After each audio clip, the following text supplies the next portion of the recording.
Assalamualaikum warahmatullahi wabarakatuh. Alhamdulillahirrahmanirrahim. Wa bihi nasta'in ala umri dunya waddin.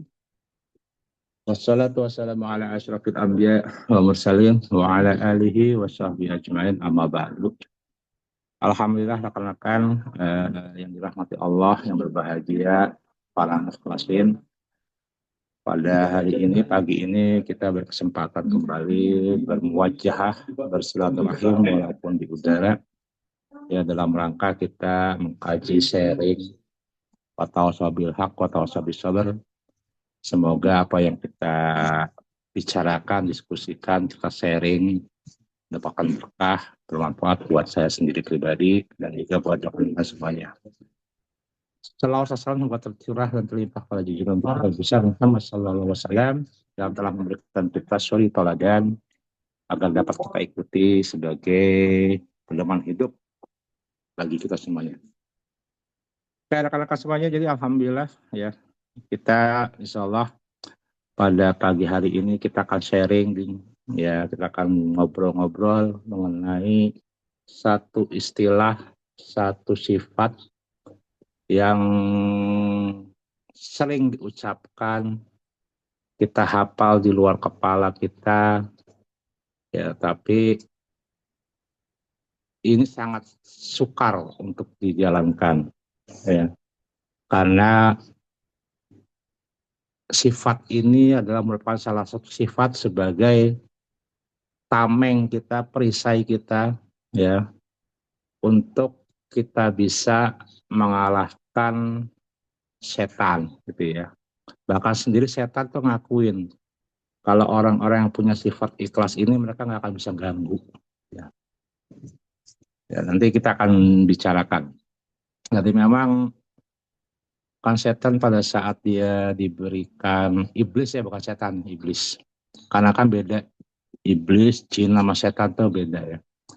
Iblis nih, iblis itu pada saat dia minta ditangguhkan usianya oleh Allah sampai hari kiamat, Allah memberikan izin dan si iblis itu bersumpah bahwa dia akan menggoda manusia ya, illa ibadikal mukhlasin, kecuali hamba-hambamu yang ikhlas, yang itu mereka tidak bisa diganggu oleh si iblis ini ya, iblis yang punya sifat setan gitu ya. Kalau iblis kan memang rajanya jin, jin itu seperti kita sebagai makhluk Allah, ada jin yang berislam, yang Islam, ada jin yang kafir. Kalau setan itu sifat yang bisa melekat pada ciri jin dan juga pada manusia. Ya, dalam surat An-Nasr tadi kita baca dalam zikir kan, minal jin nati wanas, kita berlindung dari setan yang merupakan dari golongan jin dan manusia. Itu perbedaan singkat mengenai iblis, jin, dan setan. Ya, setan itu sifat yang bisa melekat kepada siapa aja, pada apapun, kepada jin, kepada manusia. Oke ya, kita kembali kepada sumber keikhlasan. Jadi ikhlas ini adalah sifat yang harusnya melekat pada diri kita sebagai seorang muslim dan mukmin gitu ya. Ikhlas. Bahkan saking pentingnya sifat ini ya, itu mungkin dari 116 surat dalam Al-Quran hanya ada satu surat yang sifatnya itu kan, biasanya kebanyakan surat itu nama makhluk Allah ya, nama nabi, makhluk Allah, malaikat, guntur matahari gitu ya, Asyam, Al-Balad, Ibrahim, Nuh, Al-Baqarah, kan semua nama-nama sesuatu, nama sesuatu makhluk lah ya, baik itu Rasul ataupun makhluk ciptaan Allah yang lainnya. Tapi ikhlas itu suatu hal yang membedakan. Surat ini berisi mengenai sifat yang harus kita miliki sebagai seorang muslim. Surat Al-Ikhlas. Nah, itulah inti keikhlasan surat Al-Ikhlas itu. Ya. Kalau kita pahami, kita baca, saya yakin kita semua hafal surat Al-Ikhlas itu. Tapi yang sebetulnya ya itu inti keikhlasan surat Al-Ikhlas, makanya namanya sebagai surat Al-Ikhlas. Qul huwallahu ahad, Allah itu satu esa. Itulah inti keikhlasan. Ya. Nah, kita paham bahwa ikhlas itu salah satu sifat yang memang harus dimiliki, karena tanpa ada sifat ikhlas ini, maka semua apapun amal ibadah yang kita lakukan itu akan sia-sia belaka. Ya. Dalam surat Al-Bayyinah, ya, ayat 5 sebutkan bahwa wa ma umiru illa liya'budullah mukhlishina lahuddin. Bahwa sesungguhnya kita semua itu tidak diperintahkan kecuali ya, illa, kecuali liya'budullah, kecuali kita diperintahkan hanya untuk menyembah Allah. Dengan syarat apa? Mukhlishina lahuddin. Dengan syarat kita itu ikhlas. Artinya ibadah dan keikhlasan itu ibarat dua sisi mata uang. Kalau tidak ada salah satunya, maka nggak akan bermanfaat apa yang kita lakukan. Ya. Kalau ibadah yang kita lakukan, sholat, zakat, puasa, tidak ada keikhlasan, ya maka nggak berharga sama sekali, nggak ada nilainya. Ya. Demikian juga kalau kita cuma ikhlas doang, tapi ibadahnya salah, cara-caranya salah, segala macam. Kita ikhlas mau niat haji, tapi kita nggak mengerti ilmu-ilmu haji, rukun-rukun haji seperti apa ya, sama aja lah diterima. Kita ikhlas mau sholat, lillahi ta'ala mau sholat, gitu ya. Tapi kita nggak ngerti rukunnya, nggak ngerti syarat-syaratnya, ya sama aja sholatnya salah, batal, gitu ya. Jadi antara ibadah dan keikhlasan itu dua sisi mata uang, ya, yang hanya akan bernilai berharga kalau dua-duanya ada pada salah satu tindakan yang kita lakukan, gitu ya. Bahkan kalau kita baca kitab Sahih Bukhari, hadis yang pertama kali kita baca di Sahih Bukhari itu adalah niat, babun niat. Pertama itu babun niat, niat. Yang pertama adalah keikhlasan. Sebagai dasar dari kita membaca hadis-hadis yang lainnya. Ya. Innamal a'malu binniyat. Itu kan hadis pertama yang kalau kita baca buka kitab Bukhari itu, hadis yang pertama adalah innamal a'malu binniyat. Sesungguhnya segala amal itu adalah segala niat. Makanya hijratuhu mengenai terkait hijrah ya, apabila hijrahnya berniat untuk mencari uang, harta kekayaan, mencari wanita, maka hijrahnya kepada yang apa yang kita tuju. Ya, itulah betapa pentingnya keikhlasan ini. Ya. Dalam surat Al-An'am dijelaskan juga oleh Allah SWT dalam surat Al-An'am 162, 163. Ini surat Al-An'am ini banyak terkait masalah keikhlasan, banyak terkait masalah bagaimana kita harus mensucikan dalam penyembahan kepada Allah. Ya, ini yang sering kita baca dalam doa iftitah. Ya, kalau teman-teman baca doa iftitah pasti ada ini ya. Inna sholati wa nusuki wa mahyaya wa mamati lillahi rabbil alamin la syarika lahu wa bidzalika umirtu wa ana awwalul muslimin. Ya. Ini kan doa iftitah ya yang banyak teman-teman baca. Walaupun saya sih bacanya iftitah bukan baca ini ya. Saya bacakan iftitah ada dua ya. Ada yang ini wajatu wajhiyya lillahi fatara samawati wal ard. Ada yang bacanya Allahumma ba'id baini. Kalau saya sih bacanya yang Allahumma ba'id baini ya, bukan baca yang ini ya. Tapi anyway ya, dua-duanya nggak masalah lah, itu kan khilafiyah. Ya. Jadi ini dalam surat Al-An'am itu banyak menceritakan mengenai keikhlasan, banyak menceritakan mengenai bagaimana kita harus hanya menyembah Allah semata. Ya. Dimulai kisah Nabi Ibrahim. Kalau kita baca di surat Al-An'am mulai dari surat ayat nomor 74 ya, seperti 79, itu kan bercerita mengenai Nabi Ibrahim. Bagaimana Nabi Ibrahim berujung kepada keikhlasan menyembah Allah, ya. Itu kan dalam ayat 74 ya kan disebutkan bahwa wa isqala Ibrahim li abahu azaro, ya. Pada saat Nabi Ibrahim berkata kepada Azar, ya, bapaknya itu namanya Azar kan. Atahidu asnaman alihah. Kenapa engkau mengambil atau menyembah asnam, patung-patung sebagai alihah, sebagai ilah-ilah, ya kan ya. Ini aroka wa qaumaka fi dhalalin mubin. Sesungguhnya aku melihatmu dan kaummu dalam kesesatan yang nyata.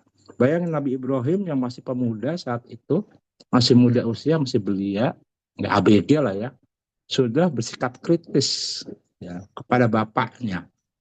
Ya karena sebetulnya Keikhlasan ini adalah bawaan inheren dalam ruh kita, ya. Ruh kita kan pada saat kita diciptakan pertama kali di alam ruh itu kan disebutkan bahwa Allah mengangkat kesaksian pada kita semua, ya. Bahwa Allah bersaksi meminta kesaksian, ya. Yang kita berkesimpulan bahwa kita semua di alam ruh kita bersaksi bahwa Allah adalah Tuhan kita. Ya, jadi yang namanya keikhlasan sebetulnya. Jadi ikhlas itu pemahamannya ikhlas bukan dalam arti kata redo ya, beda ya. Ikhlas itu adalah suci, murni, bersih, ya, tak tercela, gitu ya. Itu ikhlas. Kalau redo rela, ya, menerima apapun keputusan Allah. Sering kita seolah-olah mengecilkan arti ikhlas sebagai rela, redo. Padahal itu dua hal yang berbeda. Ikhlas itu adalah suci, murni, bersih. Ya, rela itu lebih ke arah penerimaan. Ikhlas itu sikap yang aktif. Ya, rela itu sikap yang penerimaan terhadap suatu aksi, ya, suatu kejadian. Kalau ikhlas adalah awal dari segala sesuatu. Kalau rela itu di ujung. Ya, biasanya begitu ada kejadian ya udah saya rela deh gitu. Tapi sering kita kita sering bicara sehari-hari udah gue ikhlasin aja, lu ikhlasin aja. Dia misalnya ada utang ya udahlah gue ikhlasin deh gitu ya, seolah kita relakan gitu. Nah, kita agak salah kaprah di sini antara rela dan ikhlas. Padahal itu dua hal yang berbeda. Rela itu biasanya di belakang adanya, ikhlas itu di depan. Sebelum kita melakukan sesuatu kita harus ikhlas. Ya, rela adalah setelah kita menemukan satu kejadian kita merelakan, kita redo terhadap apapun putusan. Ya. Nah, jadi keikhlasan ini adanya kita hanya mensucikan Allah, hanya menyembah kepada Allah, gitu ya. Nah, dalam kisah Ibrahim tadi kan seluruh kan makanya kenapa Nabi Ibrahim bersifat kritis karena sebenarnya keikhlasan ini sifat tidak bisa mendua, ya. Itu sebetulnya sudah ada dalam diri kita masing-masing, ya. Jadi kalau kita baca di dalam surat Al-Ahzab ayat 4 ya disebut bahwa ma ja'alallahu lirajulin min qalbaini fi jawfi. Sebenarnya Allah tidak menciptakan dua hati dalam manusia. Jadi sebenarnya manusia itu memang secara naluri itu hanya ingin menyembah Allah gitu ya. Tidak akan Allah itu menciptakan dua hati, artinya mendua dalam diri manusia. Yang Allah ciptakan itu hanya satu hati, dan hati itu hanya cukup berisi satu saja, gitu, yaitu Allah. Makanya keikhlasan itu sebetulnya adalah suatu sifat alamiah, sifat natural dari diri kita sebagai manusia yang Allah ciptakan. Makanya kenapa Nabi Ibrahim bisa berargumentasi bersikap kritis kepada orang tuanya, karena itu naluri yang sesungguhnya. Ya kalau kita belajar dulu ilmu budaya ya kalau nggak salah IBD budaya dasar ya, yang teorinya non basic humanity ya, teorinya siapa?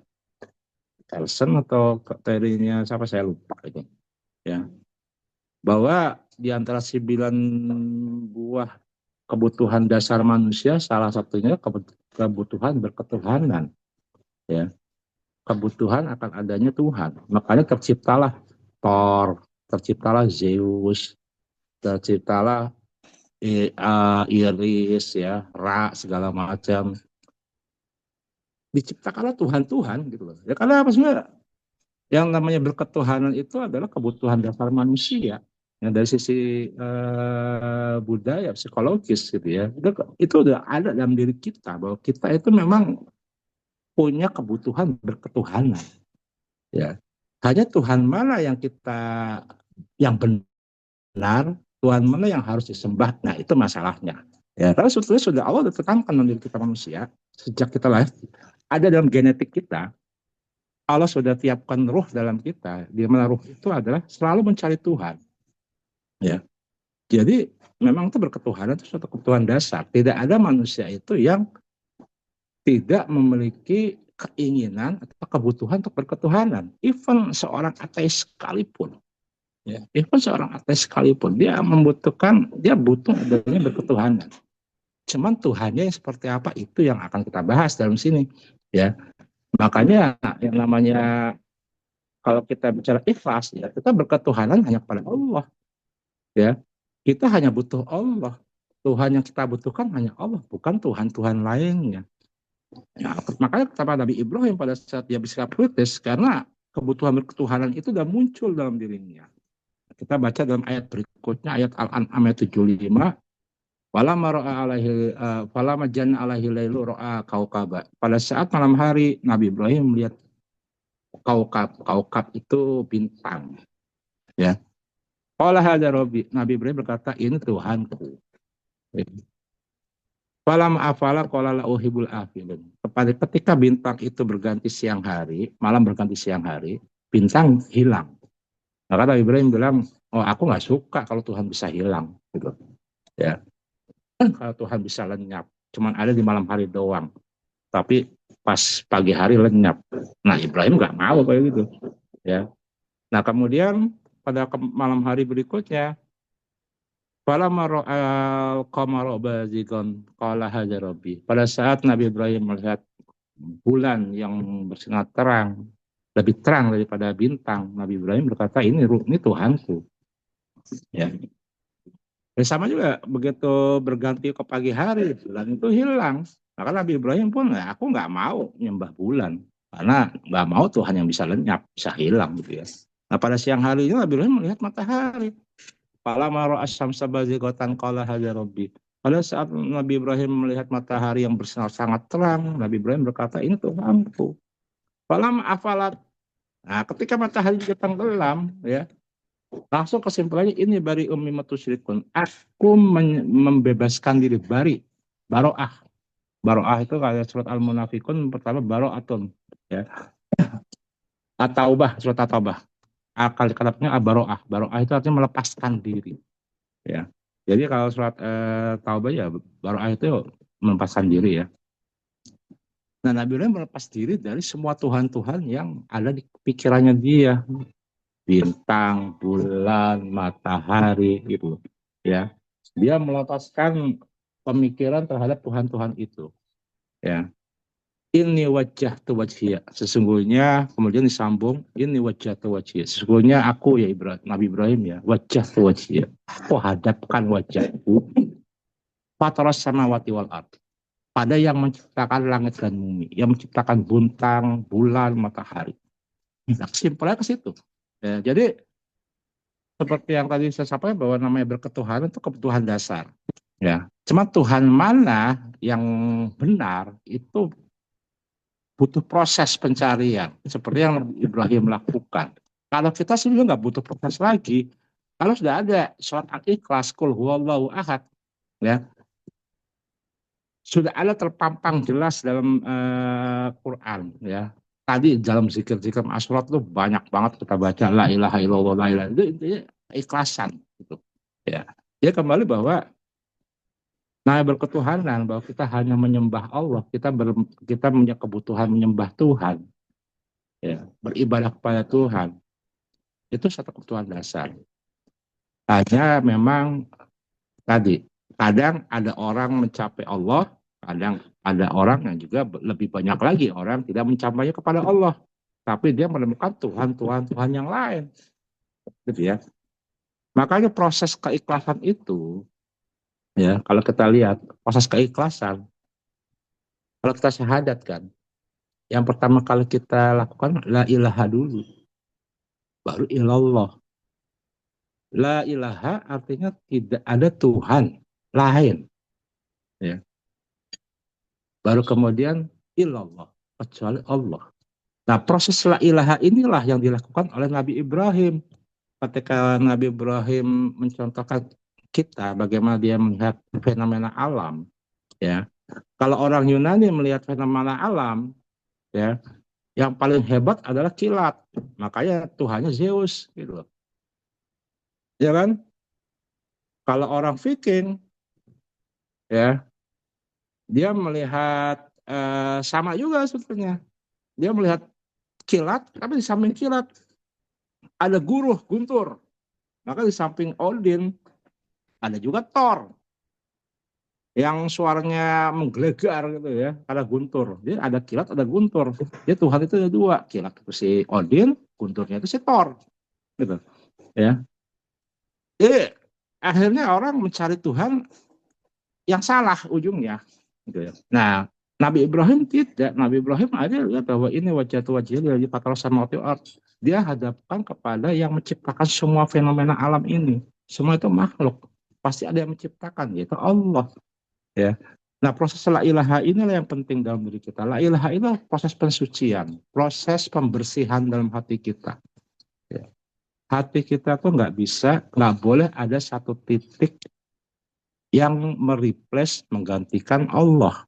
Kita bersihkan dulu la ilaha. Makanya kalau kita ngelihat orang-orang tasawuf lagi zikir-zikir kan sering geleng-geleng kan. Itu kan ada maksudnya. Jalan dia la ilaha, kemudian pada saat ilallah dia tunduk ke bawah ke hatinya. Ya. Jalan kepala ke kiri ke kanan, kemudian pada saat ilallah kepalanya itu seolah kepalanya itu menunduk ke kolb ke hati gitu ya. Jadi setelah proses menafikan semua ilah, proses menafikan semua Tuhan, baik Tuhan dalam bentuk nyata fenomena alam maupun Tuhan sebagai bentuk ideologis, ya, baru kemudian Allah. Ini materi ini Heru yang paling paham lah. Ini materi tarbiyah awal ya Heru ya, gitu ya. Heru nih. La ilaha illallah. Bagaimana kita bisa mendefinisikan, mengartikan, memahami, mengaplikasikan konsep la ilaha baru illallah. Ya. Kita bersihkan dulu hati kita dari semua ilah-ilah, baru dimasukkan kecuali Allah.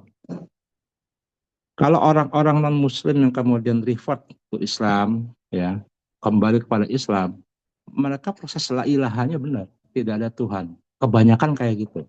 Mereka proses pencarian Tuhannya, mereka mungkin menemukan Tuhan kecil yang kemudian pada saat kesimpulan akhirnya adalah itu semua bukan Tuhan.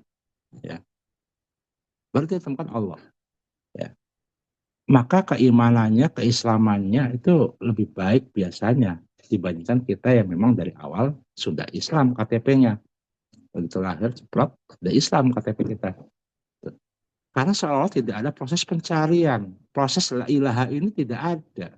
Karena kita udah dari kecil cekokin. Qul huwallahu ahad, Allahu samad.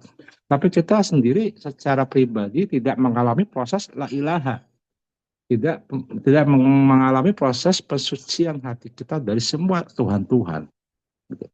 Ya, sehingga pada saat kita dewasa, kita usia sekarang ini, masih ada percampuran. Ternyata masih ada Tuhan-Tuhan lain selain Allah yang kita sembah.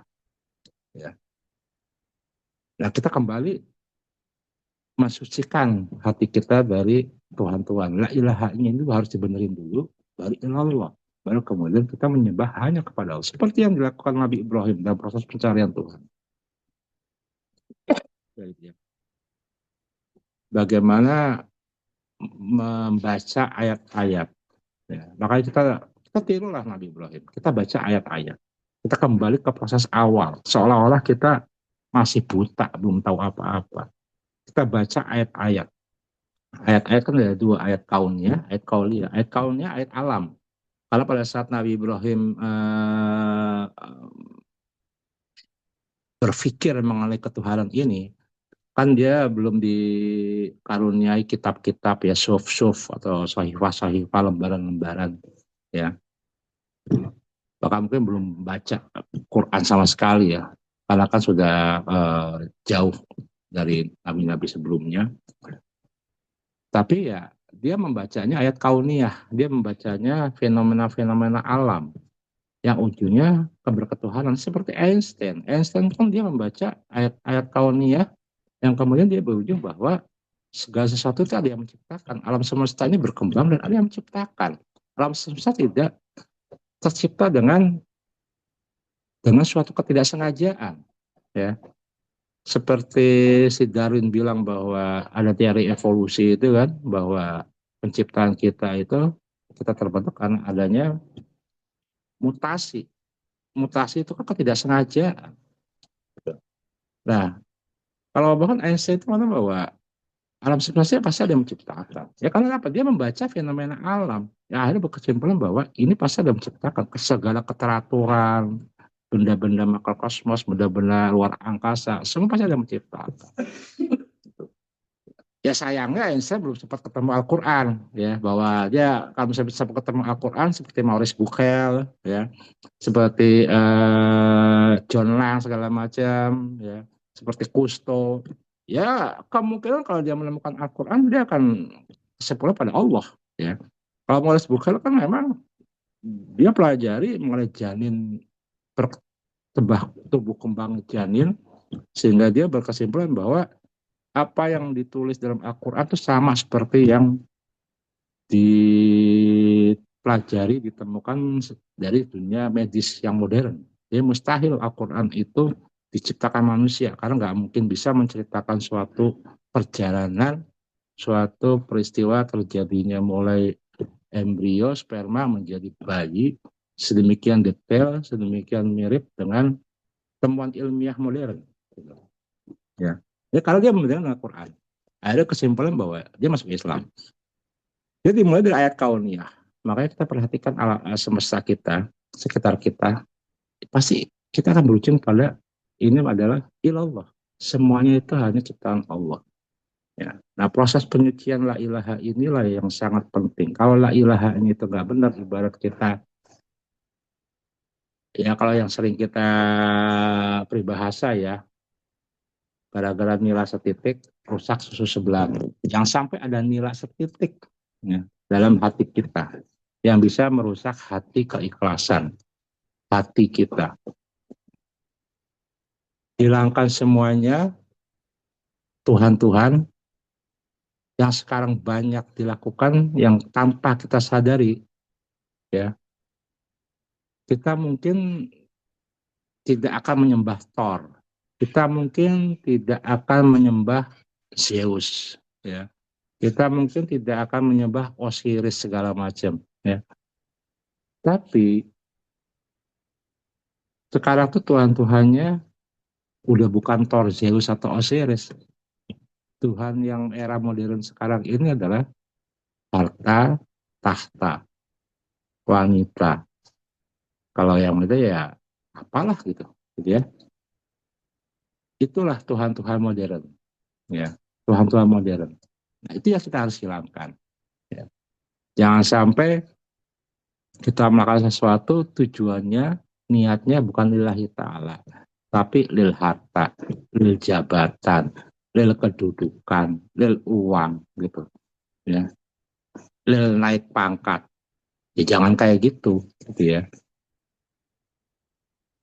Karena Tuhan-Tuhan modern bukan Tuhan-Tuhan zaman dahulu Yunani, Romawi, dan sebagainya, zaman Persia. Tuhan sekarang ini ya tadi saya bilang, harta, tahta, uang, segala macam, jabatan, kedudukan, yang akhirnya orang itu mengambil apa yang dicintainya itu sebagai Tuhannya. Kalau dia pengen jabatan, ya jabatan itu dijadikan sebagai Tuhannya. Apapun akan dilakukan untuk memperoleh jabatan. Kalau harta itu sebagai Tuhannya, apapun akan dilakukan untuk mencapai harta. Ya. Nah, keikhlasan inilah yang harus dikembalikan.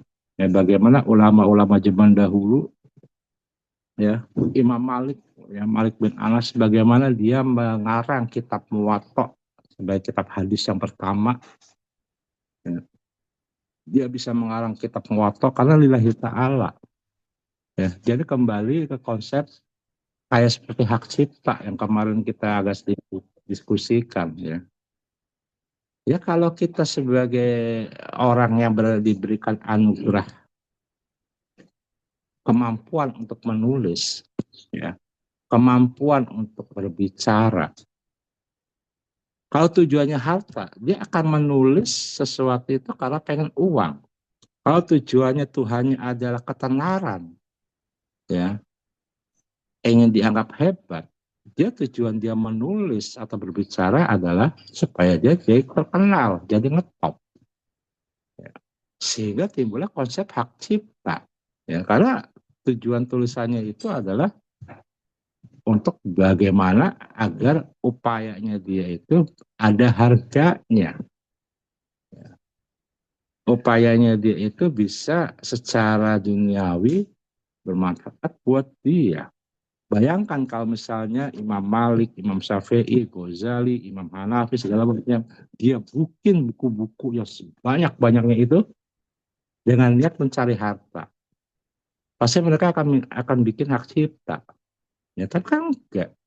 Ya, Imam Syafi'i membuat kitab Ghazali membuat kitab Ihya Ulumuddin, kitab-kitab ratusan kitab. Ya. Ibnu Taimiyah menulis ratusan kitab. Ya. Ibnu Qayyim membuat juga banyak kitab. Ya. Kalau mereka berpikiran apa yang mereka lakukan itu adalah niatnya untuk mencari harta, ya saya nggak akan abadi itu buku-buku itu. Ya. Tapi pada saat itu mereka menulis kitab-kitab itu, niatnya lihat ta'ala ikhlas ya. Mereka nggak pikiran sama sekali dijual laku gitu. Ya. Apalagi mempatenkan hak cipta. Ya. Karena mereka berpikir bahwa yang namanya ilmu harus disebarkan. Yang mereka cari adalah amal jariyah, ilmu al-jariyah, ilmu yang berjariyah, ilmu yang mengalir. Sampai saat ini kita baca hadis, ya. Ya kalau hadis itu bukan dari Muwatta Imam Malik, mungkin dari Bukhari, dari Muslim, Abu Dawud, Tirmizi, segala macam. Ya, berapa banyak pahala yang mengalir ke beliau-beliau itu, yang sampai sekarang masih mengalir pahalanya. Ya. Jadi ya, kalau nanti akan menarik kalau kita bahas konsep mengenai hak cipta dalam Islam kaitannya sama ikhlas seperti apa, gitu ya. Nah mereka tuh lakukan itu, Imam Malik ditanyakan, kenapa kamu buat Muwatta? Ya, ya karena ya lillahi ta'ala ikhlas. Ya, ada suatu cerita saya lupa. Ada suatu ya ustadz asal Irak gitu ya, yang mengarang kitab Jurumiyah. Ini hanya kisah ya. Walau alam bisawab benar tidaknya. Kisah dia mengarang kitab Jurumiyah. Jurumiyah itu kitab yang berisi mengenai tata bahasa pelajaran bahasa Arab. Nahwu ya. Dia tulis kitab itu. Kalau itu kita nggak tahu ringkas kok. Ringkas cuma berapa puluh halaman ringkas ya itu ya. Dia buat kitab Jurumiyah. Setelah dia membuat menyelesaikan kitab Jurumiyah, dia pergi ke pantai, dia berbicara, ya Allah kalau aku membuat kitab ini karena ikhlas kepada kamu, maka kitab ini tidak akan rusak, tenggelam, saya lemparkan ke laut. Dia lempar ke laut itu kitab itu. Ya. Dia lempar ke laut, nah karena benar kalau niatnya ikhlas, kitab itu nggak basah sama sekali. Ya. Karena dia pada saat dia melemparkan ke laut, dia bilang kalau saya niat membuat buku ini tidak ikhlas, maka kitab ini akan rusak oleh air laut. Dia buang ke laut, ternyata kitab itu nggak rusak. Berarti itu ikhlas. Ya. Jadi begitu rekan-rekan semua. Jadi memang keikhlasan ini butuh proses, terutama kita yang memang Muslim sejak lahir. Ya, kita proses kembali la ilahanya itu harus kita ulang lagi deh. Kita ulang lagi, makanya sering-seringlah mencermati, mentadaburi, istilahnya tadabur alam yang berujung kepada ilallah. Ya, tadabur pada Quran, kauniyah. Kita udah ada nih, udah enak nih. Ayat-ayat Allah udah terpampang di depan mata kita, baik yang sifatnya kauniyah, alam, maupun yang kauniyah, Quran. Ya, udah digait oleh dua ayat ini, ayat yang alam sama ayat Quran. Ya tinggal kita simpulkan bahwa emang semuanya adalah ke Allah, ilallah. Kita kembalikan. Jadi ya inilah gunanya kita mengkaji setiap hari Sabtu. Ya. Tujuannya cuma ini, la ilaha illallah sebetulnya. Kita murnikan hati kita, la ilaha, kemudian kita kembali hanya kepada Allah, ilallah. Ya. Dalam surat Al-Kahfi kan disebutkan, "Famangkana yarju liqa rabbih falyamal amalan sholihah wala yusyrik bi ibadati rabbih ahada." Itu saya sampaikan di awal, namanya amal ibadah dengan ikhlas itu adalah dua sisi mata uang.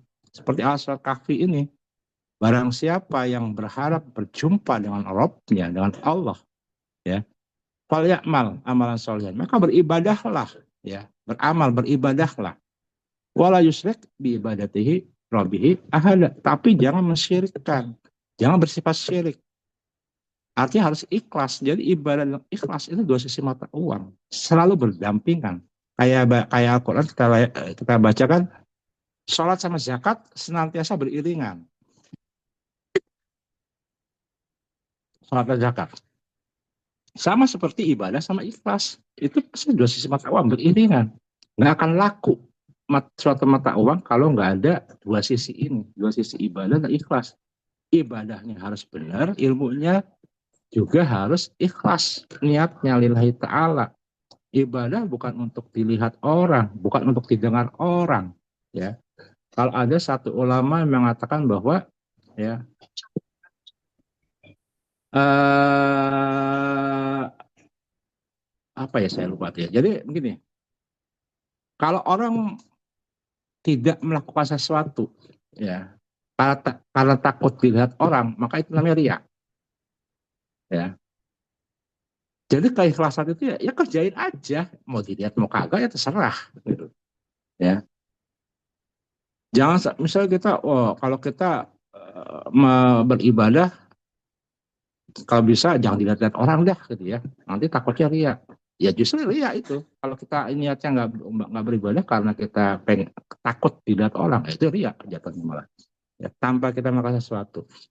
Jadi ya ikhlas ya, ikhlas kerjakan aja natural gitu, natural. Biasain aja. Ya, sesuatu natural.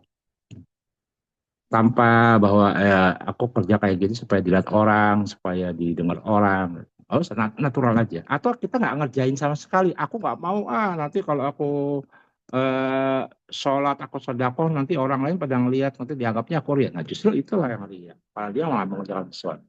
Karena takut dilihat. Ya. Nah ini kalau kita hanya beribadah, bekerja untuk mengharapkan dunia, ya udah dunia akan kita dapatkan kok. Ya. Tapi di akhirat kita nggak dapat apa-apa. Dalam surat Al-Hud ya ayat 15 dan 16, mangkana yuridul hayatat dunya wa zinataha nuwaffi ilaihim a'malahum fiha wa hum fiha la yubkhasun.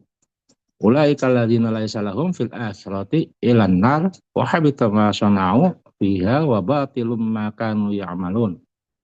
Barang siapa mengkaya yuridul hayatat dunya, barang siapa yang mengharapkan kehidupan dunia, wazinata dan segala perhiasannya, nuwafi ilaihim a'malahum, maka segala amalnya juga akan kami berikan dunia itu dan isinya kepada dia. Wa hum fiha la yubkhasun, ya. Kami Allah akan memberikan balasan yang sempurna terhadap amal-amalnya dia, tapi hanya untuk dunia, ya. Dan mereka wahum la yukhamsun, mereka nggak akan dirugikan dari segala amalnya itu. Ya artinya kalau kita orang yang tidak ikhlas ya, dia bekerja dengan tekun, dengan rajin, ya mungkin dia akan dapat itu. Akan dapat jabatan, akan dapat uang, nggak akan dirugikan. Itu adalah sunatullah, barang siapa yang bekerja akan dapat. Gitu. Ya, ini sunatullah. Tapi yang didapat itu hanya duniawi. Ya, jadi jangan berasumsi bahwa aku hanya lillahi ta'ala niat, tapi aku berdoa terus di masjid. Semoga Allah memberikan rezeki. Ya nggak akan dapat juga. Itu. Ya. Ini Allah ibaratkan dalam surat ayat 15 ini adalah kalian kalau bekerja keras, giat, pasti kalian akan dapatkan. Ya. Tapi yang sebatas itu, kalau niat kalian cuma duniawi, hanya sebatas itu yang akan kalian dapatkan. Ya. Ulaika ladzina laisa lahum fil akhirati ilanar. Tapi nanti di akhirat mereka nggak akan dapat apa-apa kecuali neraka.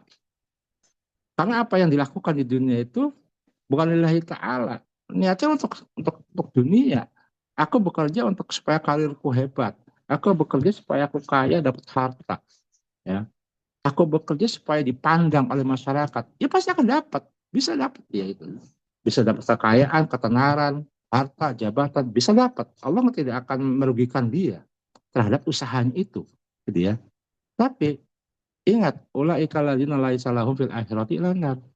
Bagi mereka di akhirat itu nggak ada sesuatu pun kecuali neraka. Karena apa yang diperbuat di dunia itu bukan nggak ikhlas. Karena niat duniawi, bukan lillahi ta'ala. Ya. Aku kerja bikin-bikin buku segala macam supaya nanti mencapai kredit tertentu bisa jadi profesor, akan dapat itu profesor itu, akan dapat gelar-gelar itu, kehormatan itu akan dapat. Ya. Tapi nanti di akhirat nggak dapat apa-apa.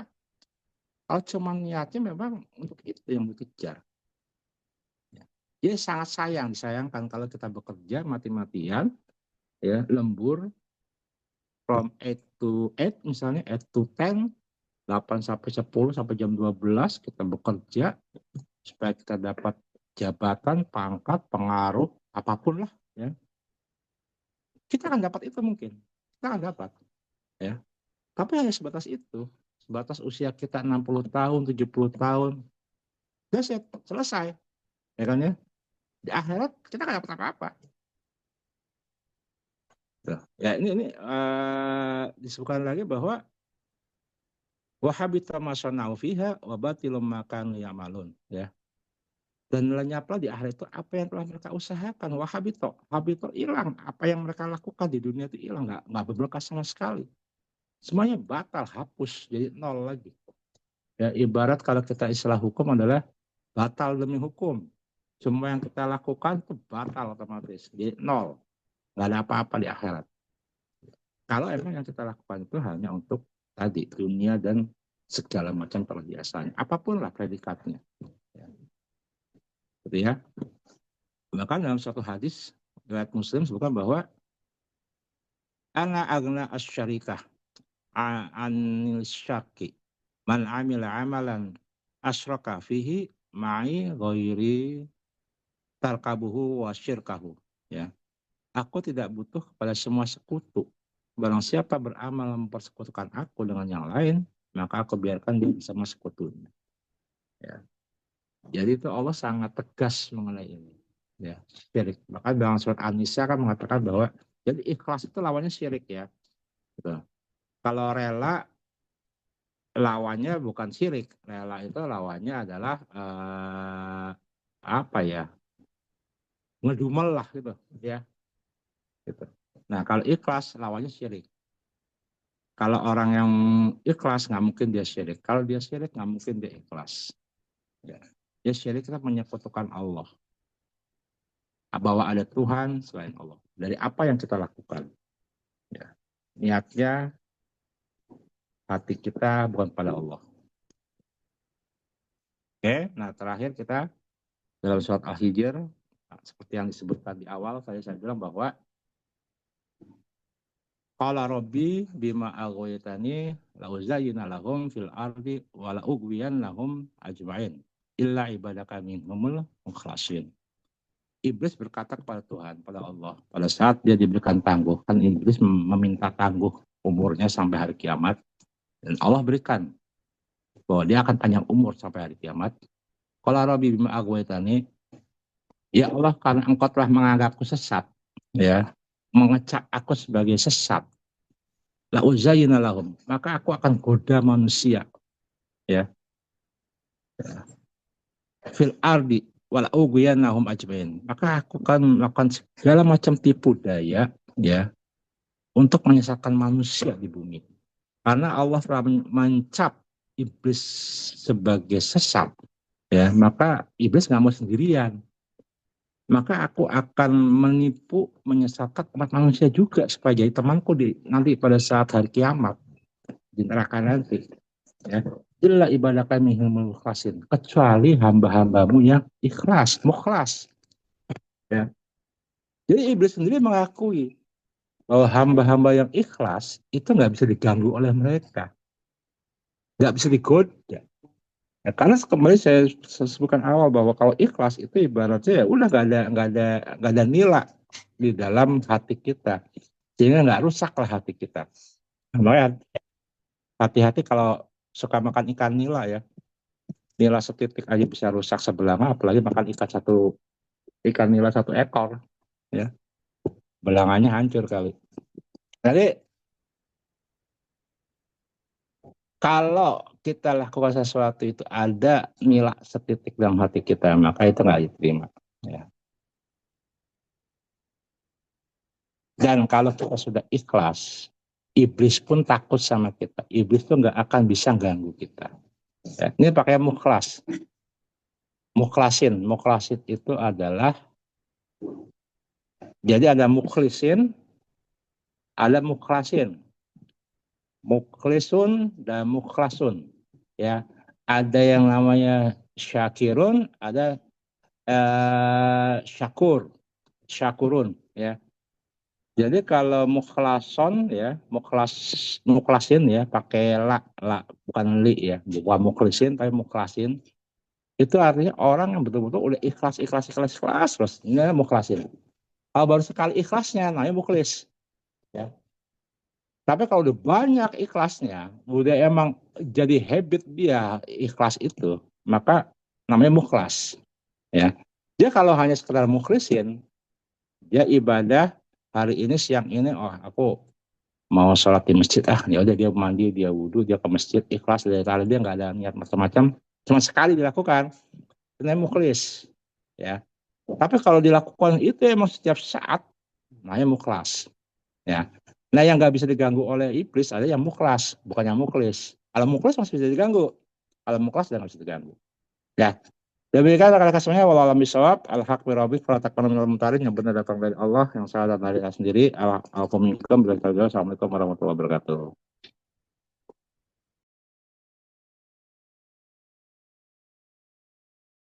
Ya, monggo saya kembalikan ke Bang Viko.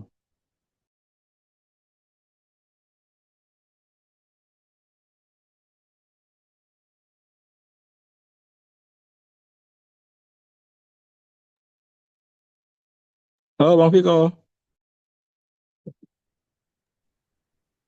Bang Viko. Ya, maaf, maaf tadi mute-nya lagi ngaco ini. Oke, Alhamdulillah, makasih Ustadz Ipang. Mungkin kita buka tanya jawab 3 pertanyaan. Silakan teman-teman. Ini tadi materinya menarik sekali.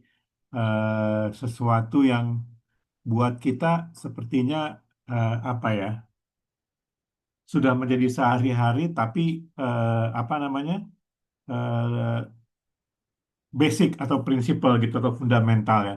Mungkin kita buka, teman-teman ada yang mengasih tanggapan atau pertanyaan, silakan.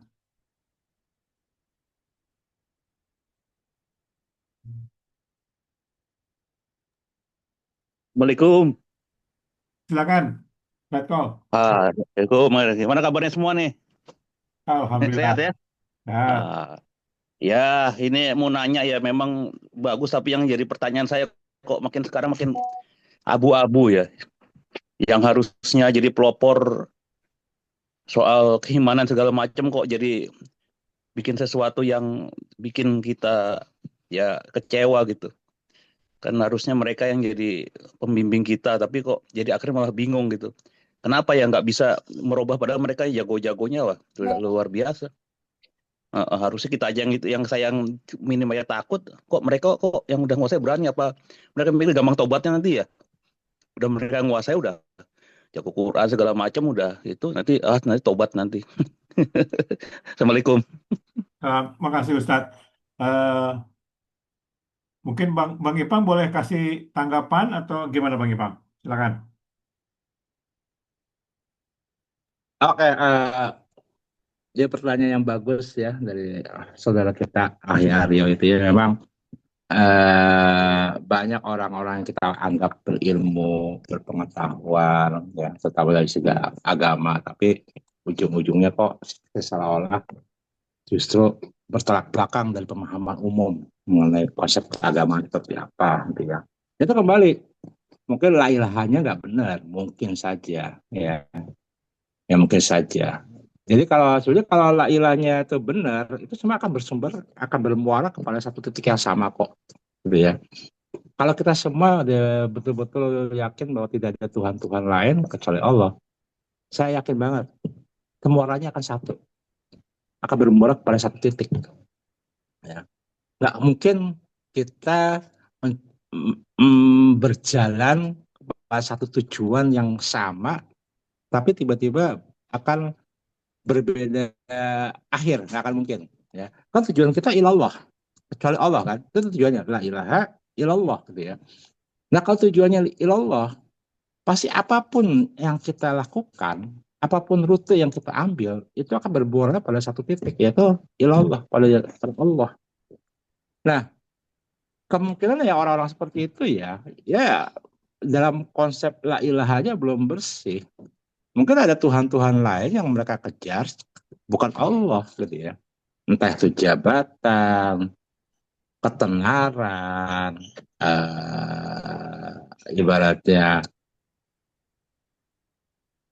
keuangan jelas gitu ya. Kayak yang kemarin ya walau alam yaitu kejadian yang bentrokan FPI sama PWI. Kok bisa kejadian kayak gitu? Ya kalau konsepnya sama, kalau ilallah ya harusnya nggak akan terjadi bentrok kayak gitu loh. Ya, ya pasti di antara mereka dari dua itu ada yang la ilahanya nggak benar. Ya, ya saya nggak ngecap orang yang nggak benar ya. Tapi ya intinya gini, kalau kita tujuannya ilallah, rute apapun yang kita ambil pasti akan ketemu bermuara pada satu titik. Itu pastilah, ya kan ya. Kalau kita semua niatnya ke Bandung, ya Pak Aryo lewatnya jalur non tol, saya pakai tol, mungkin Bang Viko lewatnya jalur sepeda, puncak segala macam, pakai pasti akan ketemu kepada Bandung tujuannya itu, bermuaranya ke Bandung dengan satu tujuan yang sama, walaupun rute kita berbeda. Ya. Tapi kalau memang tujuannya udah beda, ya pasti akan nggak ketemu gitu. Ya, itu yang kita anggap aneh Pak Aryo. Jadi mungkin aja ya tadi kita anggap orang itu berkeilmuan, kita anggap orang itu punya pengaruh, kita anggap orang itu pintar. Tapi kok apa yang dilakukan mungkin tidak sesuai dengan pendapat umum ya yang kita pahamin gitu. Ya kemungkinan tadi ya la ilahnya nggak benar sehingga apa yang dilakukan tujuannya bukan ke Allah, tujuannya pada hal yang lain. Itu sih Pak Arya, mungkin saya yang bisa sampaikan itu. Saya nggak mau menyebutkan nama atau apa, tapi intinya adalah bahwa kalau tujuannya ilallah, pasti apapun jalan yang kita lakukan, yang kita tempuh, cara yang kita gunakan, pasti akan mencapai ke muara yang sama, ke ilallah, ke Allah yang sama. Ya. Tapi kalau emang tujuannya bukan Allah, ya udah pasti akan berbeda. Gitu. Pasti akan berbeda. Gitu sih. Jadi jangan kaget lah kalau kayak gitu-gitu sih sebenarnya. Ya kita kembali ke diri kita, pemahaman kita yang benar seperti apa, ya. Ya mungkin ya tadi Pak Arya bilang, ya mungkin mereka merasa ada harapan tobat segala macam ya wallah alam ya ya bisa aja seperti itu bisa aja seperti itu karena memang namanya kita keimanan kan harus dilakukan dalam dua kondisi ya roja dan khauf ya roja itu mengharapkan pahala khauf itu karena kita takut kepada dosa-dosa ya takut neraka ya roja dan khauf itu harus balance gitu ya roja dan khauf balance jangan kemudian kita sangat bersifat roja bahwa kita sangat mengharapkan dan kita yakin bahwa Allah Maha Pemaaf ya sehingga yang penting saya nanti tobat di ujungnya Allah pasti memaafkan gitu ya ada mungkin yang seperti itu tapi ada juga yang memang ya karena tujuannya sejak awal udah beda gitu ya. Demikian Pak Aryo Baik, Ahi, terima kasih banyak. ya. Assalamualaikum. Makasih Ustadz Ya. Ipang itu jadi apa evaluasi kita ya artinya mungkin nggak kalau saya terjemahkan gitu ya Ustadz Ipang semua itu kembali ke niat kita gitu kali Ustadz Ipang ya artinya apa sih yang kita cari apakah kita carinya adalah memang hanya dunia saja atau keikhlasan itu yang kita cari dan itu nanti terefleksi pada apa namanya ke kegiatan kita apa aktivitas kita sehari-hari mungkin itu sekedar tanggapan kali Ustadz Ipang ya. Oke. Benar sekali Eh, Mungkin ada teman-teman yang pertanyaan ini menarik banget ini dan saya ngerasa ini sesuatu yang fundamental buat kita semua ya. Silakan Ustadz Faisal ini udah lama nggak kedengeran suaranya. Tal.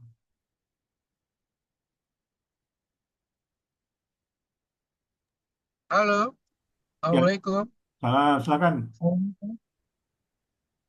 Assalamualaikum. Salam. Maaf, ini saya sambil setir mobil ya. Oh, siap, siap, siap. Oh, Oke, siap, siap. Yang siap tapi ya, nggak apa-apa. Tal. Nggak apa-apa. Jadi gini, ini yang Viko bilang itu betul sekali ya. apa namanya, ini materi yang sangat penting dan apa inti dari semua materi itu adalah ini sebetulnya. Kenapa? Karena semua perbuatan itu kembali kepada niat. Nah, itu tadi udah disampaikan juga sama saudara kita ya, Ustadz Irfan, bahwa semua perbuatan itu kembali kepada niat. Nah, kalau kita bicara niat ya seperti yang tadi sudah Ustadz Irfan sampaikan panjang lebar ya, bahwa keikhlasan itu menjadi sesuatu yang mendasar sekali. Ya. Kenapa? Karena yang ada itu hanya Allah semata, gitu ya. Jadi kalau orang yang tadi Irfan uraikan itu, yang sudah mukhlas itu, tiada yang ada selain Allah dan hanya Allah yang ada. Seperti itu sudah. Nah, niat yang seperti itu loh yang benar, gitu loh. Terus gimana caranya? Itulah perlu belajar gitu kan. Dan sebetulnya semua ini yang kita lakukan dengan sholat, puasa, zakat, sedekah, ngaji, ya segala rupa termasuk pagi ini, itu sebetulnya adalah dalam rangka belajar untuk bisa menjadi mukhlas itu tadi. Sebetulnya. Kenapa? Ya karena kalau enggak kita nggak bisa pulang gitu loh. Nah itu masalahnya di situ tuh.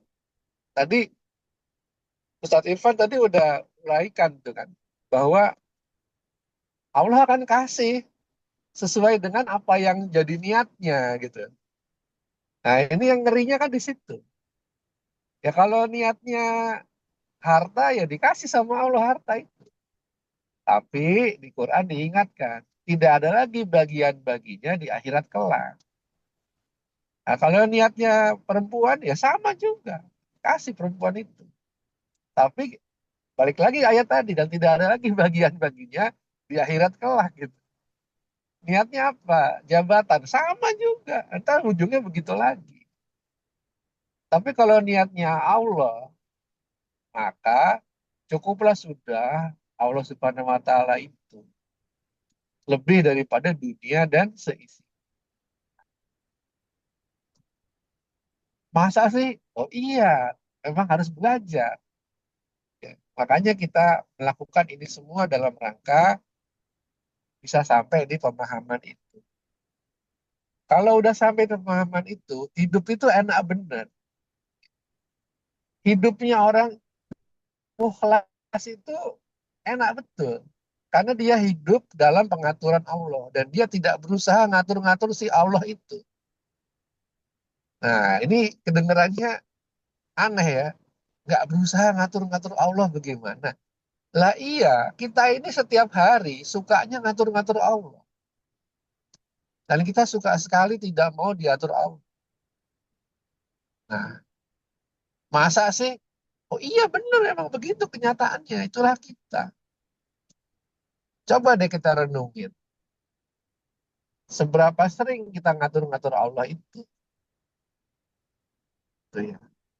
Nah, padahal tadi kalau orang mukhlas kayak tadi Pak sampaikan, itu dia itu udah jalan aja mengalir seperti air dan tiada apapun selain Allah. Makanya di Quran disebutkan, dan kemanapun kau hadapkan wajahmu, di sanalah Allah. Nah itu dia. Itu orang mukhlas tuh udah kayak begitu.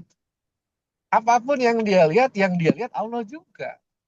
Dia lihat mobil Ferrari bergerak dengan sangat cepat di jalan. Dia akan mengucapkan, Masya Allah. Nah, itu kan Allah lagi yang dia lihat. Lagi jalan di mall, ngelihat cewek cantik bener. Yang dilihat Allah lagi. Masya Allah. Nah, kan gitu. Coba.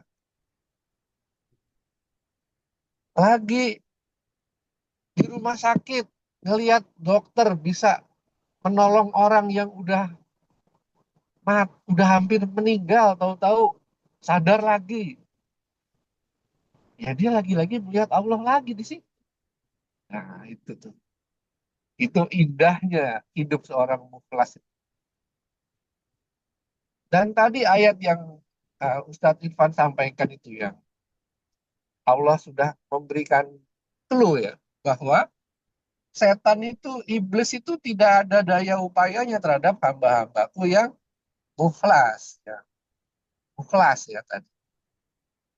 Itu ayat yang luar biasa.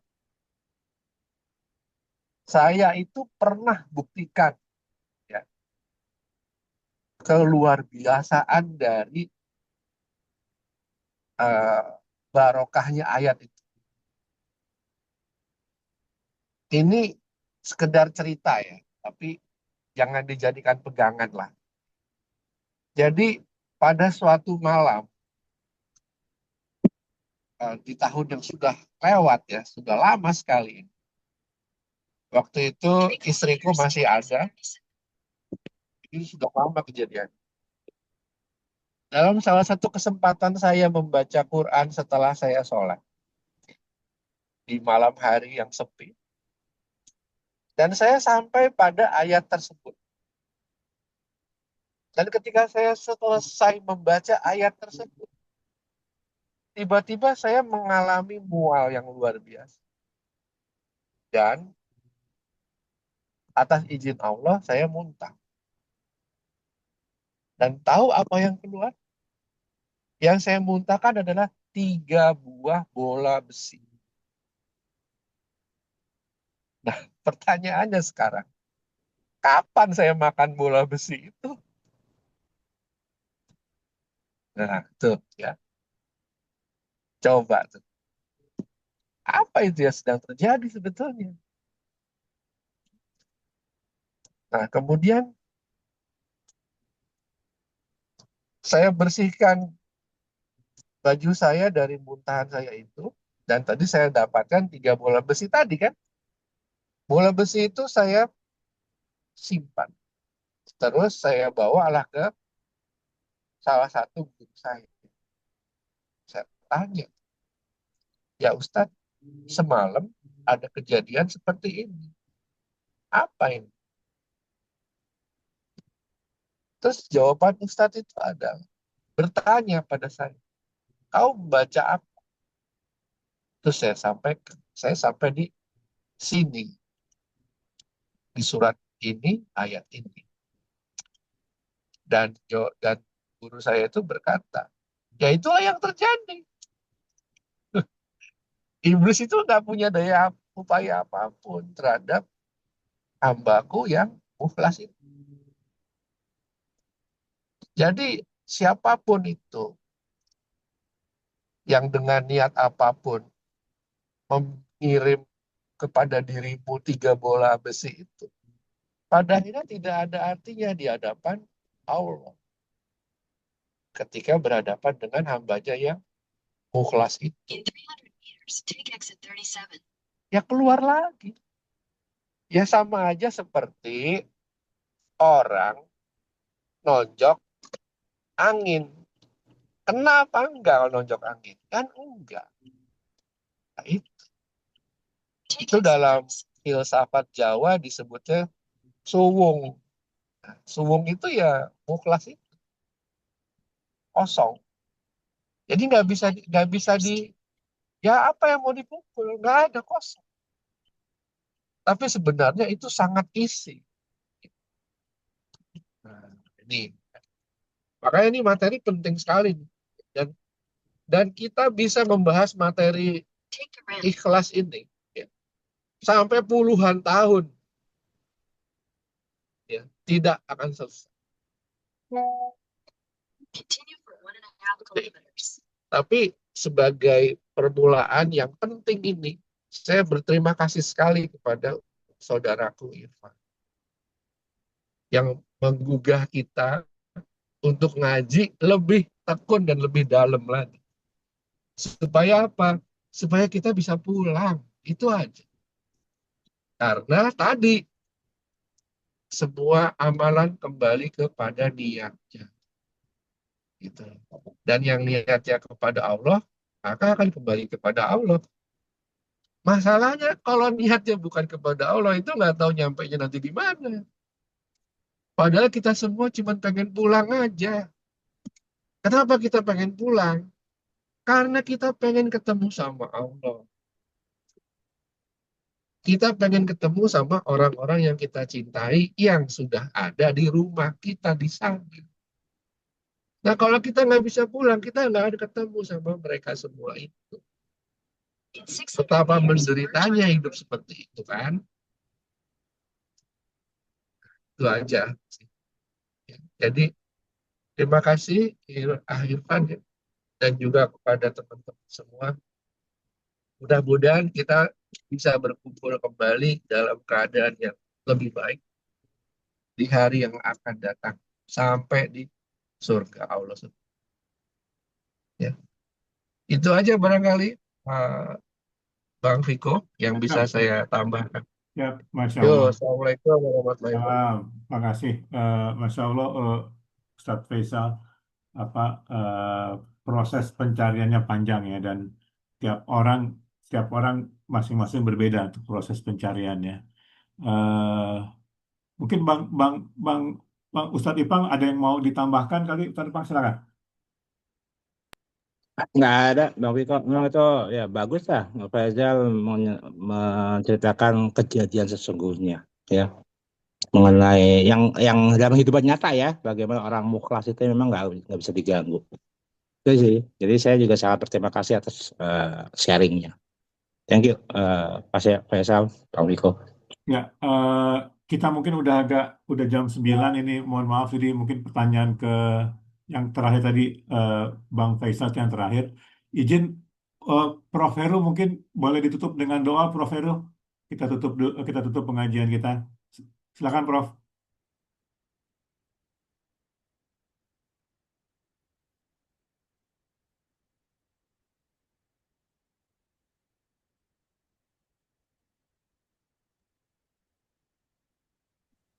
Mungkin Prof. Heru ngajar, Viko Oh, ngajar, bisa. oke, nggak ini ya. Izin, Ustadz Ipang mungkin boleh ditutup, Ustadz Ipang, dengan doa majelis. Silakan, Ustadz. Assalamualaikum. Oke, terima kasih rekan-rekan semuanya. Alhamdulillah pada pagi hari ini kita sudah sharing satu materi yang sering kita dengarkan ya. Tapi kembali nggak bosan-bosan lah. Ibarat iklan Pepsodent, iklan Aqua, harus selalu sering kita remind, kita bahas kembali, kita ulang-ulang supaya memulihkan kembali niat dan tujuan kita. Nah, di penghujung acara mari kita sama berdoa semoga pertemuan kita menjadi lebih berkah, berpahala, bermanfaat buat saya sendiri dan buat kita semuanya.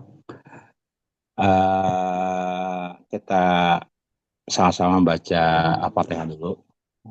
Al-Hadiniyah wal-Fatihah Al-Fatihah. Bismillahirrahmanirrahim. Iya kan.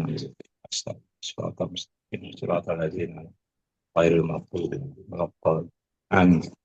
أعوذ بالله من الشيطان الرجيم بسم الله الرحمن الرحيم الحمد لله حمدا يوافي نعمه يكفي مزيده يا ربنا لك الحمد كما ينبغي لجلال وجهك اللهم صل على محمد وعلى محمد وسلم ورضي الله تعالى عن صحابة رسول الله أجمعين الحمد لله رب العالمين رب اغفر لنا ولوالدينا وارحمهما كما ربونا صغارا ربنا هب لنا من أزواجنا وذريتنا قرة أعين واجعلنا للمتقين إماما اللهم صل المجاهدين اللهم صل المجاهدين في فلسطين اللهم صل المجاهدين في كل مكان في كل زمان رب اشرح لي صدري ويسر لي امري واحلل عقدة من لساني يفقهوا قولي ربنا اختمنا من حسن الخاتمة ولا تختمنا من سوء الخاتمة ربنا آتنا في الدنيا حسنة وفي الآخرة حسنة وقنا عذاب النار سبحان ربك رب العزة عما يصفون وسلام على المرسلين الحمد لله رب العالمين ya. Assalamualaikum warahmatullahi wabarakatuh. Terima kasih semuanya. Terima kasih, Ustadz Ipang. Waalaikumsalam warahmatullahi wabarakatuh. Dengan demikian kita tutup majelis kita hari ini. Mohon maaf kalau tadi ada keterlambatan, mohon maaf ada kata-kata yang tidak menyenangkan. Yang sehat teman-teman, kita ketemu lagi tanggal 2 Agustus Sabtu di Masjid di Brawijaya. Ya. Yo. Terima kasih. Assalamualaikum. Terima kasih Nani. Ya, salam Terima kasih Bang semuanya. Iwan. Terima kasih semuanya. Yo. Assalamualaikum. Waalaikumsalam. Nyarap. Siap. Pamit Masya ya. Allah. Ya, Pamit ya. ya, pamit ya.